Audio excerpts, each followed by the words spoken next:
So, what if the key to solving our biggest global threats isn't found in some stuffy government summit, but at a vibrant festival in Quito, Ecuador? Okay, let's dive into a story about a gathering that aimed to do nothing less than write a whole new chapter for our collective future.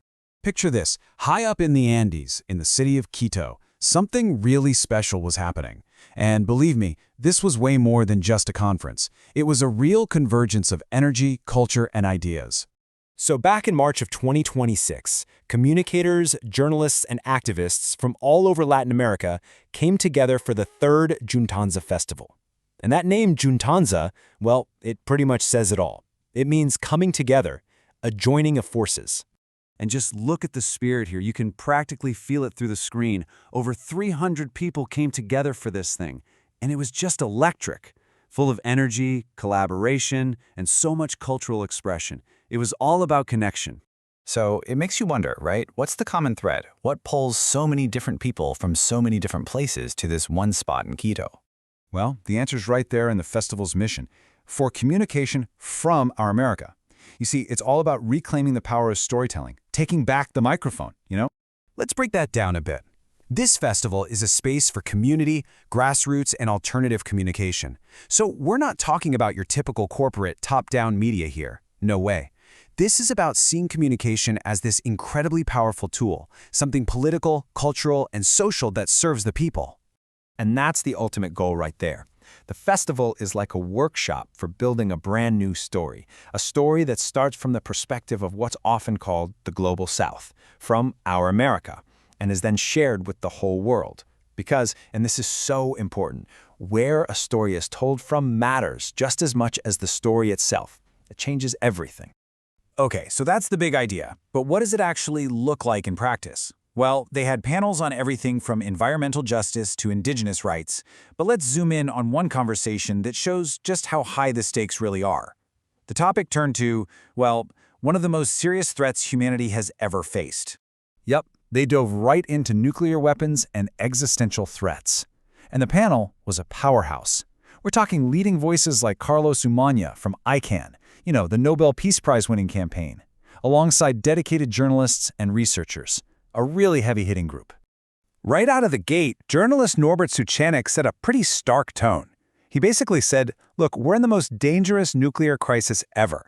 And the folks we're supposed to trust for safety and information, politicians and the mainstream media, he says they've completely failed us. Then, David Andersson from Pressenza, he took it a step further. He highlighted the personal cost of all this. It's not just about politics, he warned. This constant threat is destroying the human spirit. It is literally stealing our very sense of a future. And finally, Carlos Umana just laid it out there with chilling clarity. He said, look, it's a simple choice. It's a binary decision. We either have a future without nuclear weapons or nuclear weapons lead to our extinction. That's it. There's no middle ground. Can you just imagine sitting in that room, full of young university students, hearing these dire warnings? But the weight of that message, it didn't lead to silence. In fact, it sparked a really crucial conversation. And this right here, this is the turning point. A question came up from these young communicators. Not what should governments do, but what can we do? See that little word, we? It's a powerful shift. It's moving from being a passive victim of a grim future to being an active participant in changing it. And the answer that came back wasn't about traditional politics or lobbying. It was about something way more fundamental. Something that every single person in that room had the power to do. Build a new narrative. And this is what makes Juntanza so unique. Even while they're staring into the abyss, confronting the ultimate tools of destruction, the entire spirit of the festival was pointed towards creation, towards life, towards building something new.